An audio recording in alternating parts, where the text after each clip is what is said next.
Capítulo 5. O uso da energia. Desordem simulada é o disfarce de uma perfeita disciplina. Medo simulado é um disfarce para a coragem. Fraqueza simulada é um disfarce da força da alma.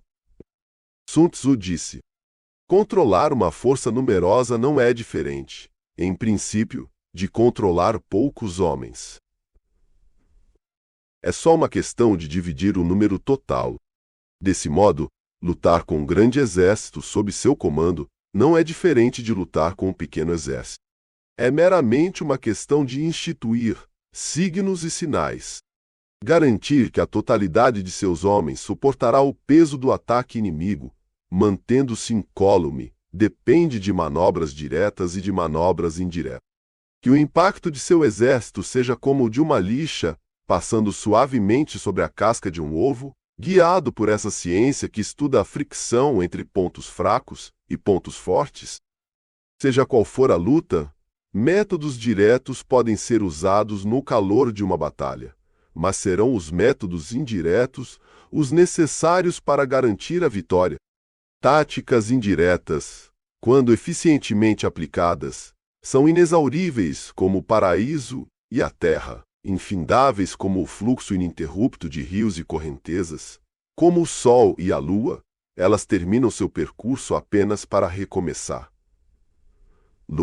Outra vez, assim como as 4 estações, elas vão e voltam.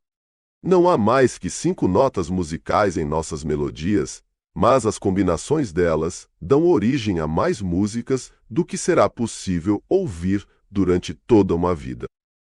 Só há 3 cores primárias, mas sua combinação produz mais tonalidades do que o olho pode ver. Só há 5 sabores básicos, mas combinados são mais sutis do que a capacidade de nossa boca em apreendê-los. Na guerra, não há mais que 2 métodos de ataque, o direto e o indireto. No entanto, a combinação deles é fonte de uma quantidade infinita de manobras. A cada vez um método se impondo como principal sobre o outro. É como se mover em um círculo.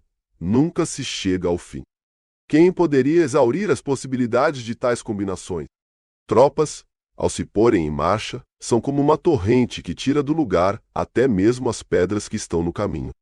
Decisões, ao serem tomadas, são como o mergulho preciso do falcão que o capacita a apanhar e destruir sua vítima.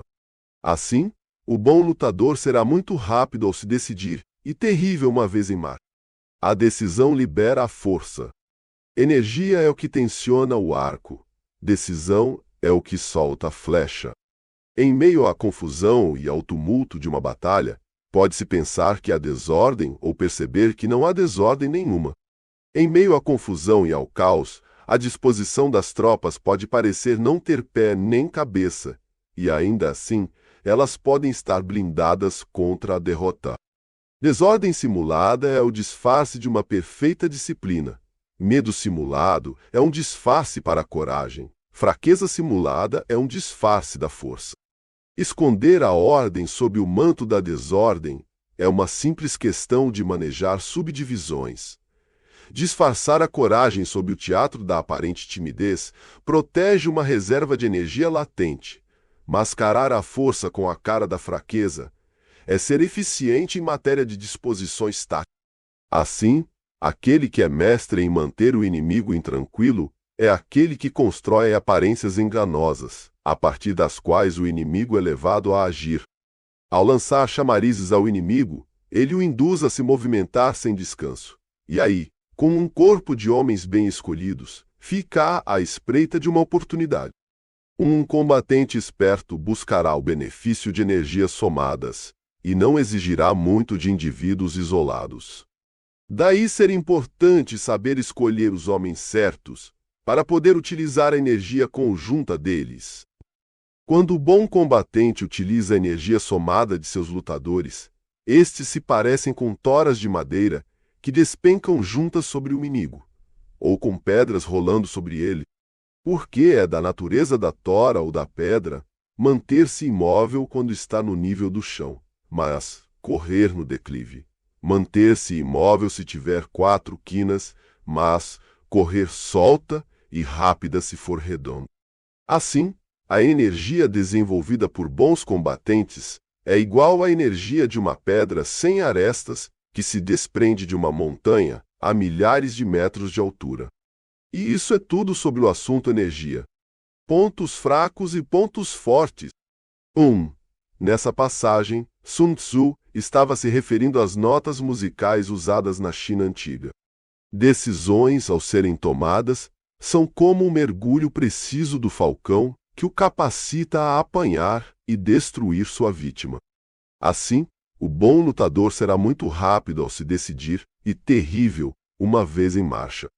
A decisão libera a força. Energia é o que tensiona o arco. Decisão é o que solta a flecha. Em meio à confusão e ao tumulto de uma batalha, pode-se pensar que há desordem ou perceber que não há desordem nenhuma. Em meio à confusão e ao caos, a disposição das tropas pode parecer não ter pé nem cabeça, e ainda assim, elas podem estar blindadas contra a derrota. Desordem simulada é o disfarce de uma perfeita disciplina. Medo simulado é um disfarce para a coragem. Fraqueza simulada é um disfarce da força. Esconder a ordem sob o manto da desordem é uma simples questão de manejar subdivisões. Disfarçar a coragem sob o teatro da aparente timidez protege uma reserva de energia latente. Mascarar a força com a cara da fraqueza é ser eficiente em matéria de disposições táticas. Assim, aquele que é mestre em manter o inimigo intranquilo é aquele que constrói aparências enganosas, a partir das quais o inimigo é levado a agir. Ao lançar chamarizes ao inimigo, ele o induz a se movimentar sem descanso. E aí, com um corpo de homens bem escolhidos, fica à espreita de uma oportunidade. Um combatente esperto buscará o benefício de energias somadas, e não exigirá muito de indivíduos isolados. Daí, seria importante saber escolher os homens certos, para poder utilizar a energia conjunta deles. Quando o bom combatente utiliza a energia somada de seus lutadores, estes se parecem com toras de madeira que despencam juntas sobre o inimigo, ou com pedras rolando sobre ele. Porque é da natureza da tora ou da pedra manter-se imóvel quando está no nível do chão, mas correr no declive, manter-se imóvel se tiver 4 quinas, mas correr solta e rápida se for redonda. Assim, a energia desenvolvida por bons combatentes é igual à energia de uma pedra sem arestas que se desprende de uma montanha a milhares de metros de altura. E isso é tudo sobre o assunto energia. Capítulo